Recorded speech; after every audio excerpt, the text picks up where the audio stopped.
Greetings and salutations. Unfortunately for you, I'm back with another video. This one is kind of off topic too. First and foremost, I hope everybody's keeping warm out there. We've had a bit of a cold snap. Um, Also, you might have to deal with the occasional coughing, and obviously the sound of my voice is kind of rough. It's my sinuses have been getting quite a bit of an assault from this stuff. Um, this is a video particularly uh, in regards to a post about a man who was behind the wheel of a tractor trailer that ended up killing a bunch of people, and the man should not have been behind the wheel of that particular vehicle, and so this was uh, this is in regards to the post by David of Midnight Green Gaming. Um, given my perspective, I want to first and foremost say that I'm not a complete expert. I have been driving a commercial motor vehicle, and I've had my Class A CDL for 2 years now. So I have not been in the business for very long. Um, I was a factory mechanic for 11 years before that. But that kind of stuff is kind of available on my channel. Um, in the past, for a couple years ago, you kind of like I explained that stuff a couple years ago whenever I was going through it. But the point being, um, I do have a Class A commercial driver's license um, without an automatic restriction, meaning that I took my test in a manual transmission truck. I took it in a 10-speed Volvo um, and passed my test. Um, I have obtained a job that utilizes that. I drive a Class A vehicle. I'm local. I'm not over the road. I'm home every night. But be that as it may, the particular subject that we're talking about, you don't necessarily have to have been in the industry very long to really uh, be able to see the problems with what has happened with this scenario. So, first and foremost, David asks how big of a pain in the butt it is to get. So this all depends at how you go about it. For me, it took me losing my job of 11 years and qualifying for displaced workers benefits in the state of Kentucky. That was done through by the local office for um, occupational opportunities uh, to send me through. I qualified for those kind of benefits. They had some training programs up, and then I chose to get my CDL, my commercial driver's license, through that program. Um, if you don't go this route, typically the way most guys do is they apply through a trucking company that will send them to go to school or to get some kind of training, and then eventually test. The process is very expensive. If you don't go through these two avenues and you go through out of pocket, or if you're somebody who's not fresh out of high school and you're using like college scholarships to pay for it for vocational opportunities, which I mean, this is a very lucrative job. So, I mean, I'm not going to ever tell anybody, don't come through this career path. But as it stands right now, the last time I took a look at the price tag, it was just a little bit south of 5 grand to go to CDL school for your Class A, and it was somewhere in the ballpark of about 46 to 4,700 for your Class B. Could not tell you your Class C, um, which is what you would do for like school buses and stuff. Uh, the process is very expensive if you are paying for it yourself, which is why a lot of guys don't pay for it themselves. They go through like these kind of opportunities and stuff like that. The process includes orientation at the training program slash school, which is generally about a day. This includes a lot of registration, going to get your first DOT physical, which is a requirement to have. You have to go get your Department of Transportation medical certificate. I have one. All of us who do this job legally have one. Um, the typical, I think it varies by state, but typically every 2 years. I do know a couple guys that have to go every year because they were diagnosed with something like anxiety. So, like, keep in mind that can knock you out. Being on certain kind of medications can knock you out. That could have you fail the test.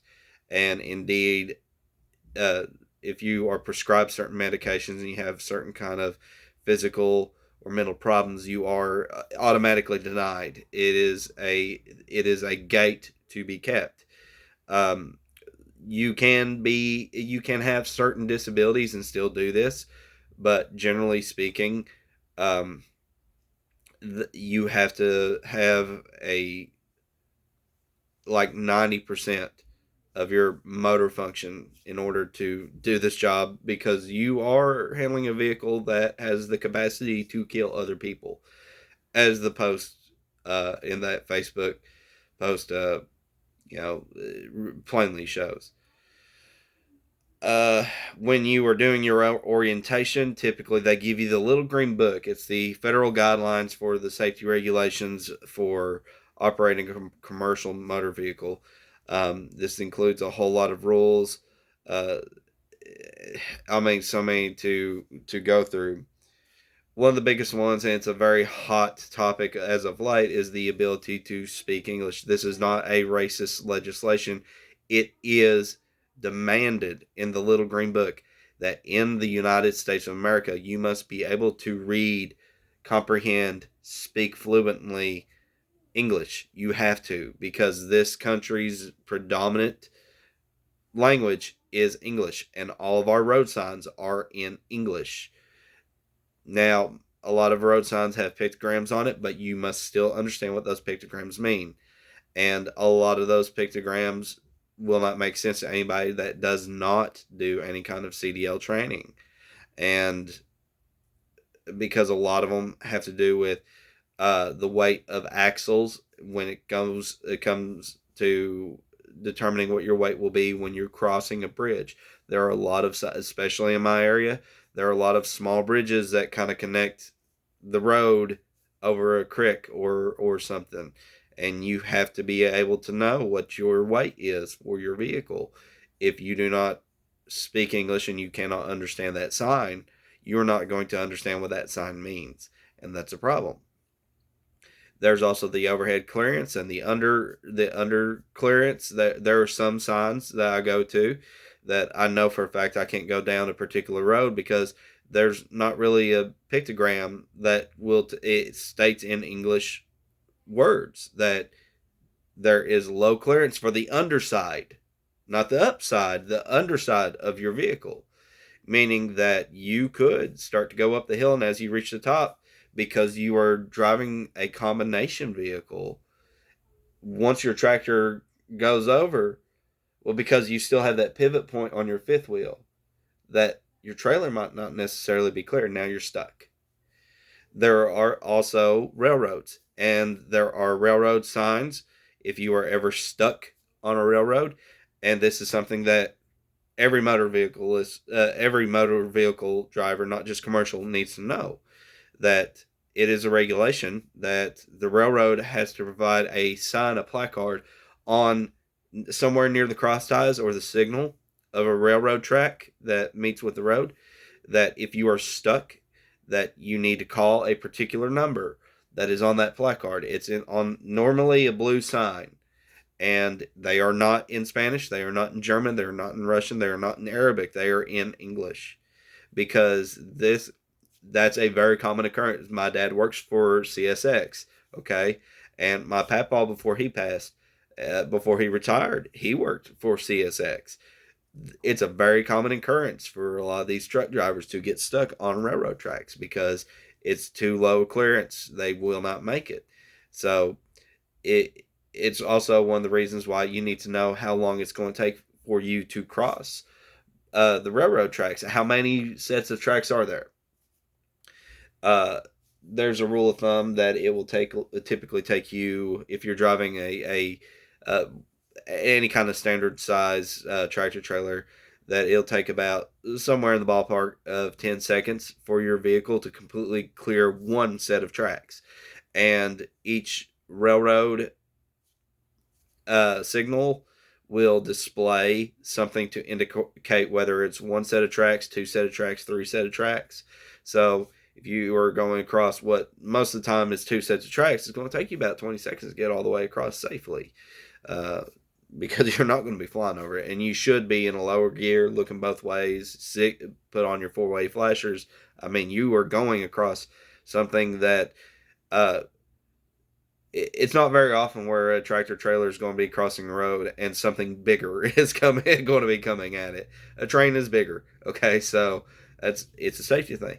It's something that they really stress in CDL school, and in fact, it's something that is simulated on our test at the actual test. Now, and we'll get to that here in a little bit, okay? So anyway, after the orientation bit, what should you expect? Well, what you can now expect is the way that they did it with my school that I went to, and I'm pretty sure it's the same way with whatever training facilities. They send you home with a packet, and this is going to be for your CDL permit. You see, you even though you got your DOT physical, you still need to schedule your DOT. You still need to schedule your CDL permit and pass that permit and get that permit just to even still go to school. At least this is the way it works in my state, and it honestly should work for all states. But California is showing itself to be the oddball out on this stuff, and it's pretty plain clear, and it shows. But anyway, you get sent home with a packet. I scheduled mine for a week for a week from the date that I had my orientation, because I wanted to go through this uh, and get into school as quick as possible. Uh, Typically, most guys get 2 weeks, but I wanted to, because I was unemployed. I wanted to be at work as soon as possible, and I wanted to try to get to the process of getting into school and then getting my CDL. So the permit is just like how you would be on getting your regular driver's license permit. You have to be able to provide some kind of form of ID and residency and stuff like that.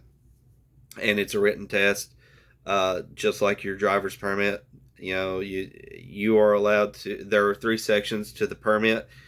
You are allowed to miss so many on each section. If you're somebody going through that, my best piece of advice to you is to not guess, only because you are allowed to skip questions and only answer what you absolutely know, and only guess whenever you run out of those questions and you start cycling back through to things you don't know, because you are if you it's not a 50% thing. It's not an F grade. If you make below an 80%, you fail. So that's how serious they take it. You had to get at least 80% right. And so you don't guess at things you don't know. You just go ahead and skip the question, answer the things you do know, and then if you cycle back through, then you can start guessing. So, uh, but that's the way that I generally tell people whenever they're going to go get their CDL. After that process, they give you the temporary permit in the state of Kentucky, anyway, and then eventually you get the actual permit itself through the mail. Um, but that permit is what you are going to be taking with you to to school. It's still a valid driver's license for your personal vehicle if you already had the driver's license. So you can have that in your wallet, and like if you get pulled over by a cop for whatever reason, you can show that. And even though it's a commercial driver's license permit, is still classified as a regular motor vehicleist driver's license if you already had it. So it functions in that way. Then the way that it worked at my school was like there was a lot of book learning and orientation videos explaining the different banking procedures we were going to be doing on day one, and then we for the rest of that week, it was all about hammering in the pre-trip. The pre-trip is I'm going to tell you something. Pardon me. Sinuses and everything are acting up, and my throat's getting a little dry. But something to really point out, and I've heard it in the past from other guys that have their CDLs. And so whenever I got mine, I could see why. And so I believe that there is a lot of grain of truth to this. They tell you a lot of times that 90% of the guys fail because of pre-trip. They didn't do their pre-trip right on the CDL test, and that is important because it's something you are going to be using out on the job. You are going to be pre-tripping and post-tripping your vehicle every day. I do it still. You have to. So you start with the inside of the cab, and then you work your way out. And so, like that first week, we had a checklist, and we memorized the checklist because you have to be able to tell the DOT or the law enforcement officer or whoever's giving you the test. You have to be able to recite to them and physically show them you know what you're talking about as you're doing the pre-trip. And it starts with the inside of the cab and doing brake tests and stuff like that, signals and high beams and low beams and windshield wipers and mirrors, everything, and seat belts and four-way flashers and fire extinguishers, spare fuses, reflective triangles, that kind of thing. You have to be able to show where that stuff is, and then you start doing the outside of stuff, and you have to know what you're looking for under the hood, and as you're walking around the vehicle itself, around the tractor and around the fuel tank area, and the area where your glad hands and electrical line meet to the trailer. You've got to know this stuff. And then after that first week, it's all about backing techniques and practice trips, practice routes.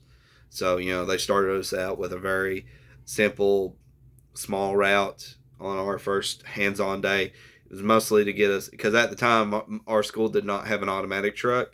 And so the only option you had was to get the CDL without an automatic restriction, which I'm glad I did, because honestly, I highly recommend don't take the automatic restriction. Learn how to double clutch. You'll use it on your test you'll use it on your test, and you'll use it in school. After that, you'll never use it again. But you do need to get a feel for double clutching for the test, because they are going to require you to know how to double clutch. And grinding gears and stuff like that is something they knock points out for when you are doing the actual test. So anyway, those routes were just to get us used to shifting, downshifting. Downshifting is the killer of a lot of guys, because upshifting is easier. Run it up, clutch neutral, clutch gear. Downshifting is different. For those of you who don't know, you let it rev down, then you clutch into neutral, you give it a belch of fuel to rev it back up, and then you clutch into that lower gear. And then you got to get used to the splitter on the shifter. That is what puts it from high to low gear. So on a 10 speed, you got 1 through 5, and then you split it up, and then you got 6 through 10, and then you have a low and a high reverse. So you got to know how your way around that. The test itself, different jurisdictions test different things in terms of backing procedure. 90-degree backing was not a requirement in Kentucky's CDL test, but if I'm not mistaken, I think it is in Georgia's, because I had this discussion with a friend of mine that got his in Georgia. I don't know if it still is, but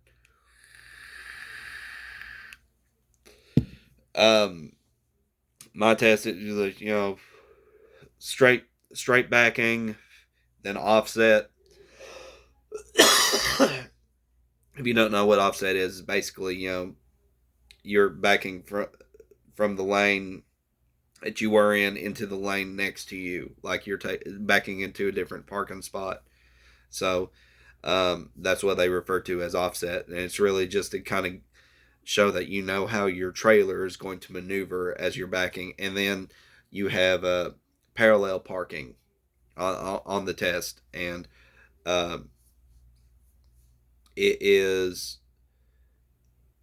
kind of scary the first time. As you get used to it, I actually end up using it all the time because a lot of my stops, a lot of my customers have areas for me to unload that require me to actually parallel park in a particular spot in kind of a tight little area.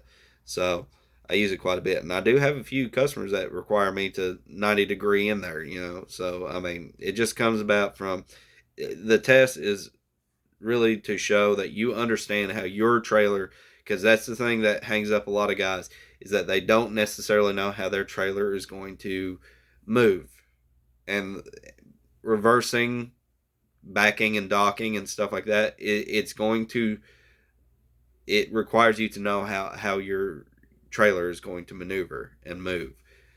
And then the test itself, the way he did it is that because we started at the scale house, the southbound scale house, and he wants you to go on the scale on your way out, and he has you like simulate what you do at a railroad crossing with the scale. So that's why I brought up the railroad stuff.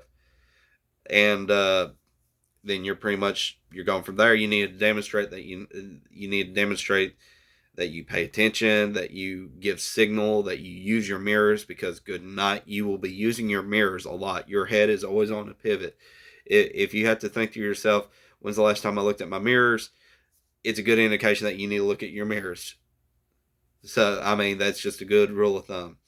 And you need to make sure that you swing wide. It's a trailer. You are going to need swing wide more than a car wheel.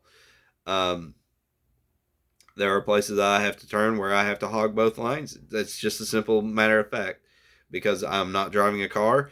My customer's right here. There is no alternate way in there. I have to do this. So sorry. I don't care if you flip me off and honk and cuss, but I've got to get down there. And there's only one way in there. And so I have to make that turn that I have to make. I have to hog both lanes, is what it is. Point being, as long as nobody got killed and nobody got hurt and no laws got broken. So, and, there are exceptions to certain road rules, but the key point is to do it in a safe and as legal as you possibly can, because it's understandable that trucks had to have more room than cars when making turns, and it just is what it is. Now, the problem with a lot of these guys that you see out on the roads and having these accidents, and it seems to be an epidemic lately, is that you have a lot of these guys that just straight up never had a CDL to begin with, or they got it through uh, kind of shady circumstances. There's this whole idea of, and my thing is, as long as a man or woman that comes into this industry, as long as they can understand and speak the language, understand what the road signs are, like you. I'm not saying that English has to be your first language, and I'm a firm believer that if you come to our country legally, then yeah, by all means, I want you to be able to provide for your family and to have it. These are good paying jobs. I want you to be able to have a good life with a good amount of money through hard work and effort. And this is one of those jobs that, man, I wish I got into this sooner than what I did. I wish I hadn't wasted 11 years of my life in a factory, but it is what it is. I love what I do, but it's one of those things where uh, I have no problems with people wanting to get into this and wanting to make a better life for themselves. But the problem is that we have a lot of people that they don't understand the language, they don't understand the road signs, and this is how people get hurt. There's this thing called brake fade, and I know that a lot of you guys probably don't know what that means, but to give you an idea, so tractor trailers, they have drum brakes. Uh, some of them do. Some have disc brakes, but most of the ones you're going to see have drums. and they're made out of rubber. And the thing is that rubber will get hot, and it's one of the reasons why they tell you to use the braking effect of your engine to slow down. So like switching to a lower gear, and if you have a Jake brake selector switch, to utilize that. Don't use your brake pedal, your service brakes as much, because with if you hang in there long enough on the pedal, and if you notice it getting spongier, what it is that friction from the wedge on the drums, it's getting that rubber hot, and rubber expands, and it's going to take more effort for that system, that brake system, to try to slow things down, and eventually it's going to fail. That's you can see videos on it about it on YouTube. It's why you see a lot of these guys that are going down these mountainsides and hillsides, and their tires are just absolutely smoking. It's because they rode their brakes the entire time instead of using the jakes or downshifting or whatever. There's ways to avoid this stuff, and that's the cool part about these. That's the cool part about these vehicles. There are plenty of options that you can use to avoid this from happening. But the problem is, you have a lot of these guys that they weren't trained, uh, and if they were, they weren't trained properly, or they didn't understand, and they were fast tracked, and they got their CDL through a cereal box school or a cereal box company or a company that just didn't care. They probably didn't even get them at all, and that's what causes this stuff, because this is one of those jobs that this is still a job. This still requires a lot of experience and a lot of training, and a lot of this experience you're going to get it from actually working. you know Being in school is totally different than actually doing the job itself. And the way that my job works is not necessarily the way that an over the road guy's job is going to work. I don't have to worry about what the winter weather is going to be out in Wyoming. I'm never going to be out there. I just have to worry about my region that I'm going to be in. My counties that I'm driving through. Because at the end of the day, I'm going home every day. But be that as it may, I still have to worry about winter weather, and in my area. And let me tell you something: if you don't know anything about Jackson County, in the middle of winter, there was a school bus some years back that went off the side of the mountain in Jackson County, and it was a horrible tragedy. So I mean,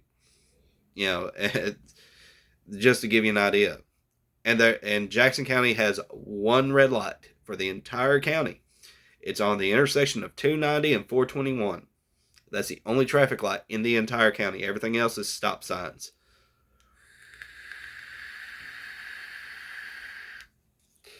So I do a lot of mountain and hill driving.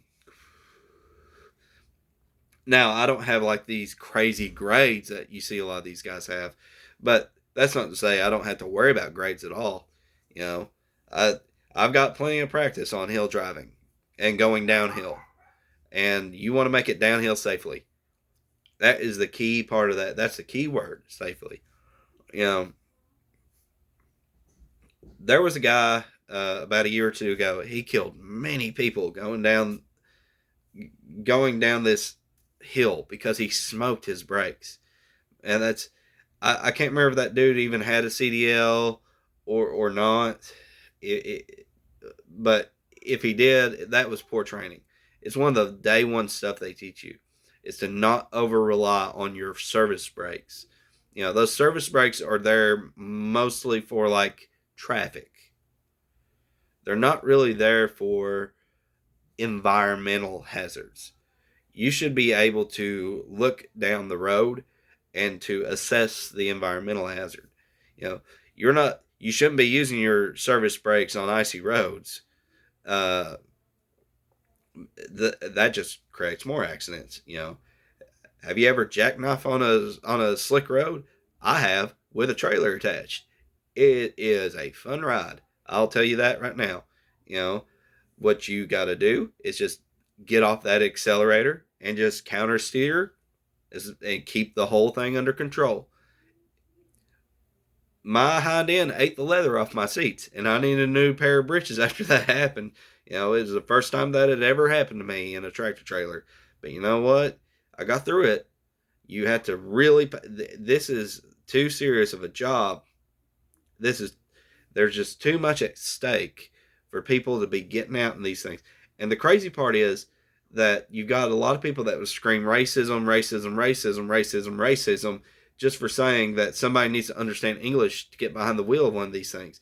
It is in our commercial motor vehicle federal regulations book, the little green book that they give to every truck driver that gets into this industry at CDL school or at their job or both. You know, I have my copy is in my personal vehicle, and then I have one in my truck at work because it's provided. It is a regulation that it has to be provided to any company that has a commercial motor vehicle related job must be able to provide that book up to date with new safety regulations added or amended or whatever.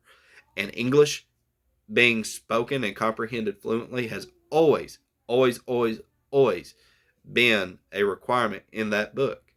It is not racism. Our signs are in English. If, okay, somebody doesn't speak English, doesn't understand it, what are they going to do whenever they hit that low clearance railroad track and they're stuck? Just sit there and wait for the train to come? Because they're not getting out. Once they're stuck, they're stuck. They are not pulling themselves out. Will not happen.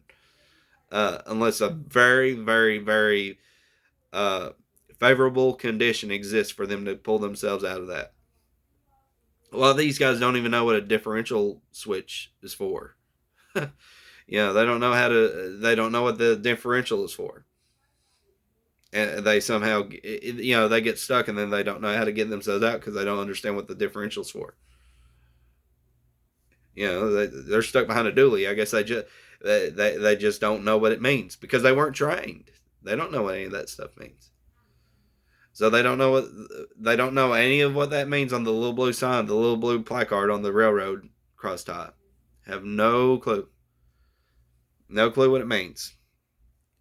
It means call that number so that the railroad can stop any traffic on that track so that they get somebody out there to get you off. What are you going to do whenever they don't understand what a 12'6" overhead clearance bridge means and they're 13'6"? We actually had something like that happen in Middlesboro not too long ago. There's this bridge over Main Street in Middlesboro, and it's 12'6". Most local delivery trucks are right at that 12'6" height because the funny part is Coca-Cola bottling plant is on Main Street, and their trucks go underneath it every day. And Pepsi Cola, I know the guy that drives that route. He goes under it every day. They're both right at that height, and they look like the regular height. They look like, to the naked eye, they look like a 13'6" vehicle, but they're actually not.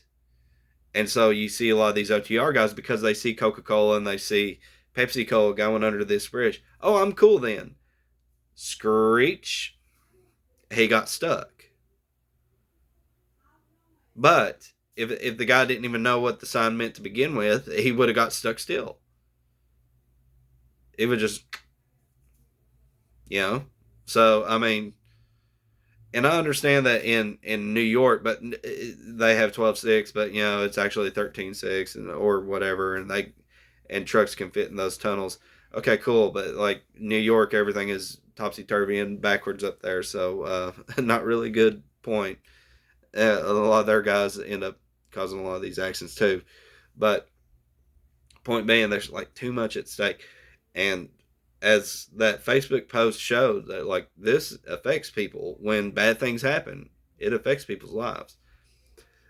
Speaking of Middlesboro, there's also a tunnel. You can't take explosive cargo through it at all. Like it's prohibited. If somebody was like you're not even allowed to. Let's say let's say this truck. Let's just say a tractor trailer was delivering some ammunition related cargo to an FFL place. like a gun manufacturer or something like that. They can't take that tunnel. Well, if he doesn't understand English and he doesn't understand that big sign that he's not allowed to take that in there, and if he ends up wrecking in that tunnel and it does cause an explosion, what's going to happen? It's going to cause a cave in. That tunnel goes through a mountainside, by the way. That's what connects southeast Kentucky to Virginia on 25. Now, you're not getting out. That's a long tunnel. If it collapses, you're toast. Help's not going to be coming in time. I'm sorry. You're going to burn up and die in that. And if somebody is right next to you, they're gone with you. So, I mean, there's just too much at stake. It's not racist to say that these guys need to understand English, to understand the language, because it is required of every truck driver in America. It is an imperative thing. And the sad part is DOT has let that go for far too long. I've actually seen DOT say language barrier and let these guys go. Meanwhile, they harass a guy for being a minute over on his logbook. And that's horse crap. Because that guy is just doing his job. He just doesn't know how to like account for his time on his logbook. Meanwhile, you got this guy that's a very clear risk to the general public, and you're just letting him go. For all you know, he could be overweight. For all you know, he could, like, if you inspected his vehicle, he probably would fail. I saw a post the other day on Facebook. One of the things that really got them to pull the guy over is the fact that he didn't know English, and he had no CDL. And they inspected his truck because, hey, DOT is going to be like, hey, let's take a look at this thing. Because, a lot of this stuff you can catch from a mile away just by looking at it, right? A staggering 23 out of service failures on this vehicle. That's insane. That thing was not roadworthy at all. And you had somebody that didn't understand English, that didn't have a CDL, driving that out on a public road. That's a problem. That's not racist to say that dude should have been. That dude, the reason that dude doesn't have a CDL is because he doesn't understand English. Because the CDL school in this country should require you to speak English, because it's one of the requirements to get training. You have to be able to speak English because that's the language of training is going to come in. So, anyways, you guys have listened to me ramble for almost 40 minutes now. So, always, guys, take care. God bless. I'll see you on the other side.